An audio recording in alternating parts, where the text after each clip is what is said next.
Let's continue talking about our digestive system. So when we swallow the food and the food enters into our mouth is lined with a stratified epithelial tissue. Um, the food, as it enters into your oral cavity, your tongue is actually going to help you with the swallowing process, as your tongue is made out of skeletal muscles. So that part is going to be voluntary, and your tongue is going to help push the food into your oropharynx. So here is your pharynx or your throat, and your pharynx is divided into three parts. We have our nasopharynx, we've got our oropharynx, and then we've got our laryngopharynx. So your nasopharynx is up here, and only air is supposed to enter into your nasopharynx. So no food or fluid should enter into your nasopharynx. And so therefore, when you swallow, this part right here connected to your soft palate, which is your uvula, when you swallow that uvula, and it's the dangling part that you see when you open your mouth, so that uvula goes ahead and flips and it closes up your nasopharynx, preventing any food or fluid from entering into your nasopharynx. That's why when you are eating or drinking, you shouldn't really giggle or talk, because then when you do giggle or talk, the uvula cannot stay closed, and so it flips backwards, and so some food or some fluid can actually enter into your nasal cavity. So when you're eating or drinking, your uvula blocks off your nasopharynx. So the food and the fluid will only enter, or should only enter, into your oropharynx, and from there it's going to make its way into your laryngopharynx, and then from there into your esophagus. Now, your epiglottis, which is part of your larynx, your voice box, when you are eating or drinking, it's going to flip downwards so that it would block any food or fluid from entering into your larynx and into your trachea. Now, our salivary glands, we have three main large salivary glands, but we also have smaller ones. But this one right here, this is the parotid gland. Then we have this one down here, known as the submandibular, sub meaning below, so it's below your mandible, submandibular. And then we have this one right here, our sublingual gland. Those salivary glands are going to produce and release saliva, and you can see the salivary ducts. They're going to take the saliva and basically drain it into our oral cavity. Our saliva is mostly made out of water. It's a bit acidic, so it's slightly acidic, and it has a bunch of electrolytes like sodium, potassium, etc. Within our saliva, we also actually have antibodies. So your saliva can actually help cleanse your mouth and um, attack any infection or pathogens that we might swallow. We also have within our saliva an enzyme known as lysozyme, which is going to help inhibit any bacterial growth within your mouth. Enzymes such as amylase will also be released in your saliva, and amylase helps break down starch. So if you take a piece of bread, unsweetened piece of bread, and go ahead and chew it, that piece of bread is made out of starch, and starch is made out of sugar. So if you chew that piece of bread and just going to keep it in your mouth for a few seconds, it's going to start tasting sweet because the amylase in your saliva will break down the starch into sugar. We also have lipase enzyme released in our saliva, which will help us break down fat. Now, actually, our facial nerve runs through our parotid gland, and so any damage to this region right here or to your parotid gland can actually cause facial paralysis.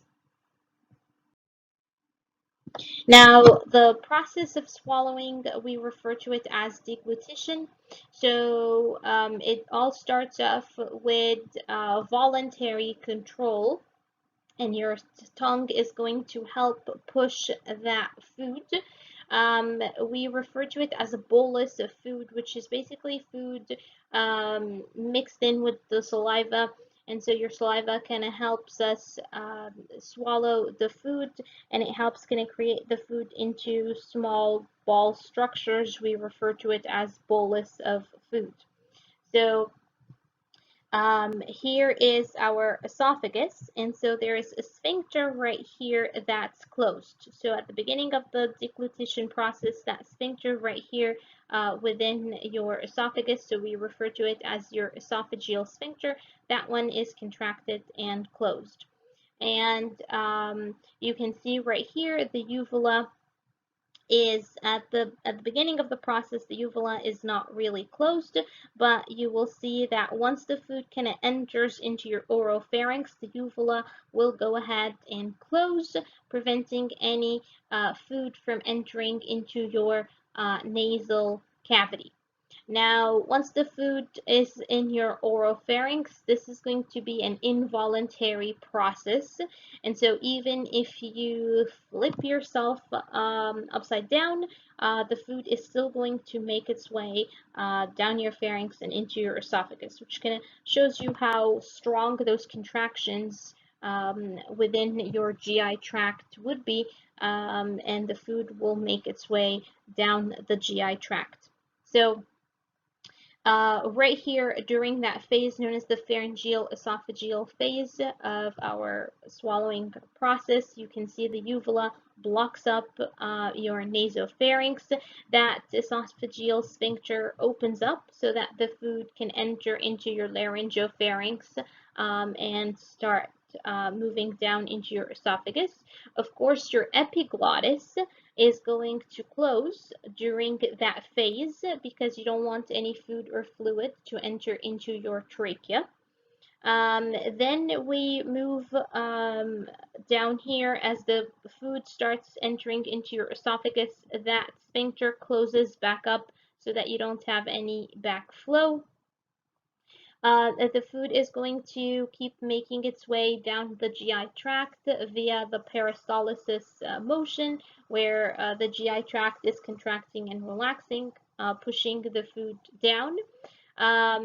There is a gastroesophageal sphincter, gastro meaning stomach, esophageal for the esophagus. So this sphincter right here is closed, and so as the food gets closer, that sphincter is going to go ahead and relax and open up, pushing, allowing the food to be pushed into the stomach, and then from there it's going to move down into the very first part of our small intestines, which you see it right here, known as the duodenum. So this is basically the swallowing process or the deglutition process, and how the food moves all the way from your mouth eventually into your stomach, and then from there it's going to make its way into your small and large intestine.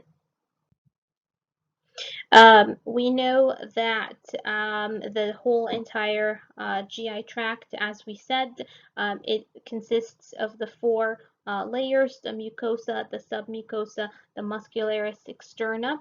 Now, the serosa layer, we refer to it as adventitia when we are talking about our esophagus. And that adventitia layer, it's within your esophagus, it's mostly made out of a fibrous connective tissue. This image right here shows you the omentum. Remember when we talked about the mesentery? And so this is This greater, we refer to it as the greater omentum. It's think of it as a large sheath or an apron that's going to cover up your intestines. So here is the liver, this is the stomach right here, and then you have the small and the large intestine. So it covers up your intestines, and this is where we can actually store fat. And it will act as a cushiony layer, protecting your intestines from any hits or blows that they might receive. Depending on each individual, the amount of fat that's going to be stored within the greater omentum will vary. Um, we also said that your mesentery can also hold your organs in place. So you can see right here, this lesser omentum can hold your organs in place, and it also helps hold your organs to each other. So you can see that it helps hold like your liver to your stomach. And so this is right here, the lesser omentum. Now, the parts of our stomach, this would be the fundus. The stomach is curved. This is the greater curvature. And actually, this is where the greater omentum is going to be attached. It's going to be attached to that greater curvature of the stomach. There is a sphincter right here known as the pyloric sphincter. So as the food, and we refer to the food as it's making its way down your stomach and where it's going to go through a chemical digestion, we start calling it chyme. Okay, so as the chyme make its way down the stomach and eventually into the small intestine, there is a sphincter right here that would open up so that the chyme would start entering into your small intestines, and then it would close back up. If we look at the anatomy of our stomach and talk about the cells that are going to be within our stomach, we have three major type of cells. We have the mucous neck cells, the parietal cells, and the chief cells. So let's start off with the mucous neck cells. Those cells right here, they actually help produce mucus within your stomach, and it's actually a bit of an acidic type of mucus. So it's a bit different compared to the mucus that we release in different parts of our body. Those parietal cells right here, actually, let's go ahead and zoom in on them. Our parietal cells within our stomach produces hydrochloric acid, making our contents of our stomach highly acidic. That high acidity actually help us kill off any pathogens that we might have swallowed. The hydrochloric acid is also going to help us break down the food. Hydrochloric acid can actually also help us convert an inactive form of an enzyme known as pepsinogen into its active form known as pepsin. Pepsin is an enzyme that will actually help us break down proteins.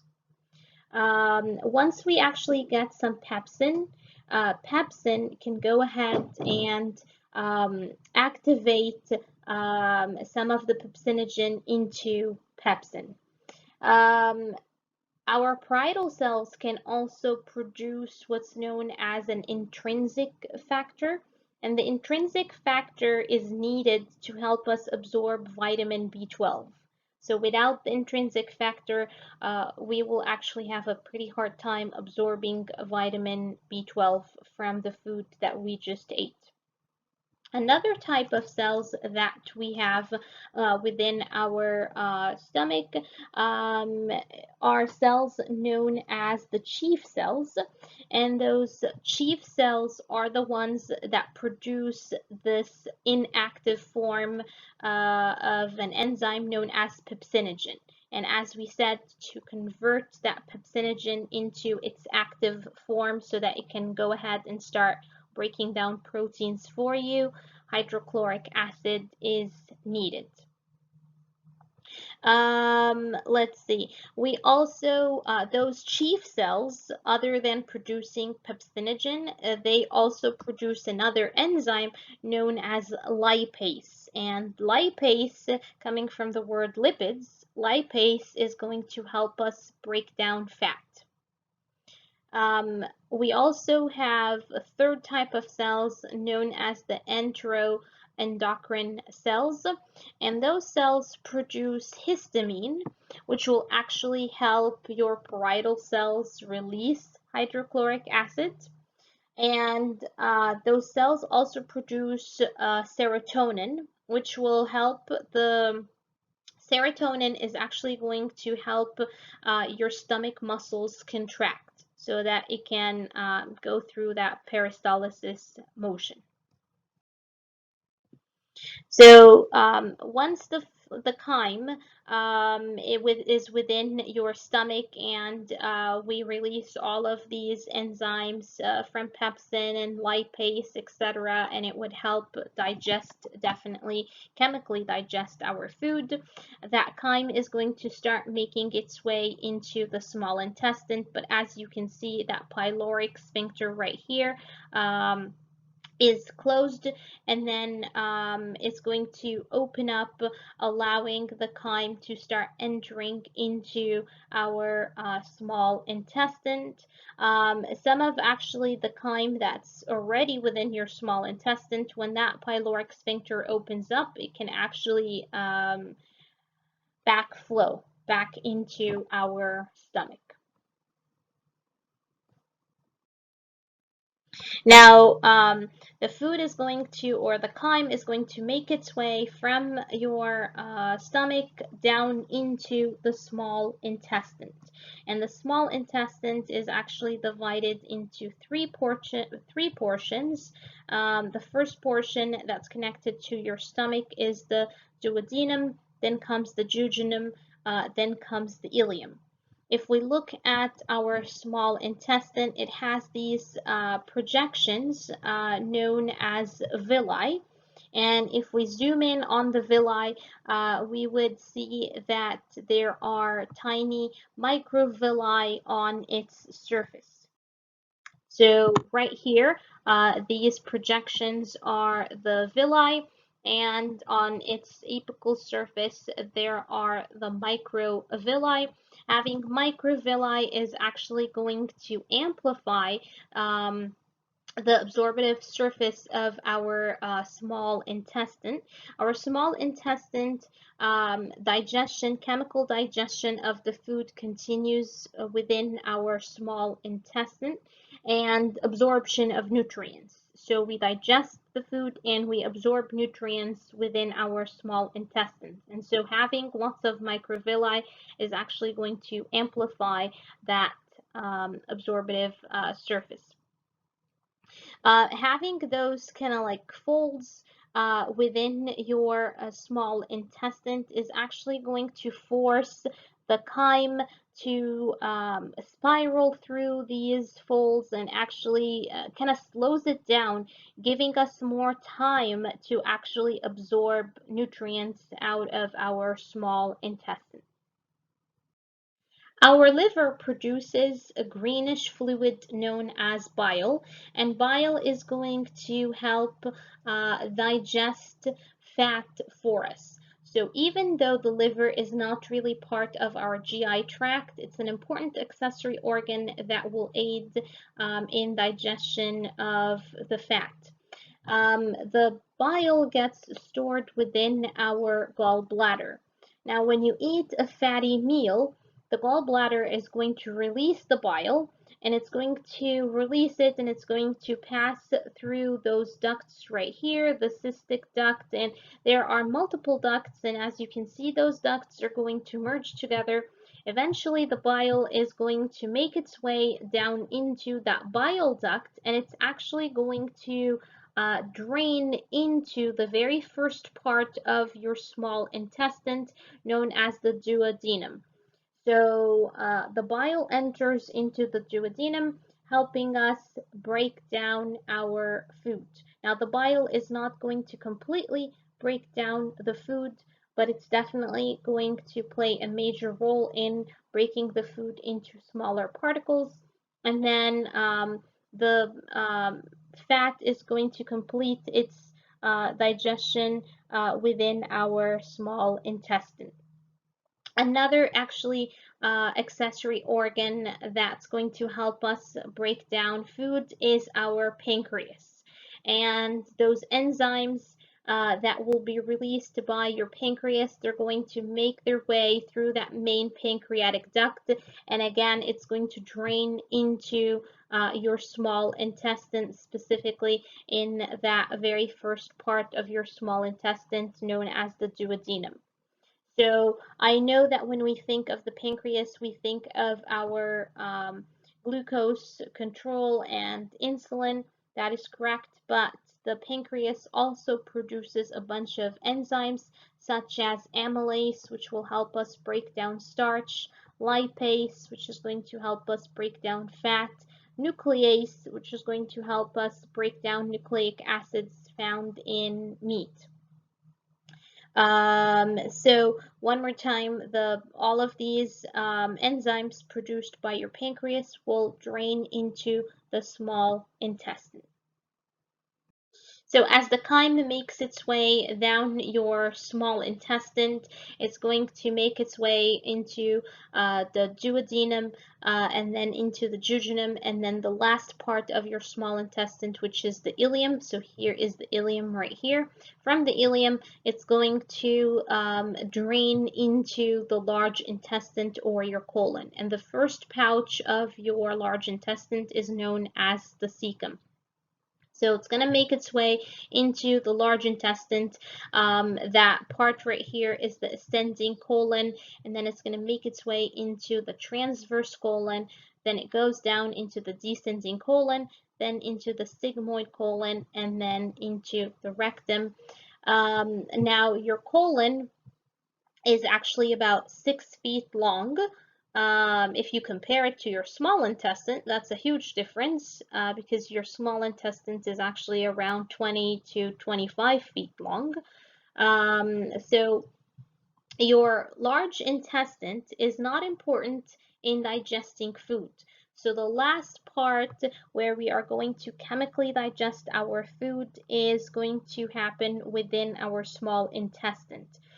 Your large intestine is mostly for absorbing mostly water and electrolytes. So therefore we say that your colon is not highly essential for life. That's why you hear of individuals that had to go through surgery and they had to remove part of their colon so they can live without parts of their colon. That is absolutely okay. Yes, they are going to have problems with regulating their water absorption because, as I said, the colon is going to help you absorb water out of the chyme that's made its way down your large intestine.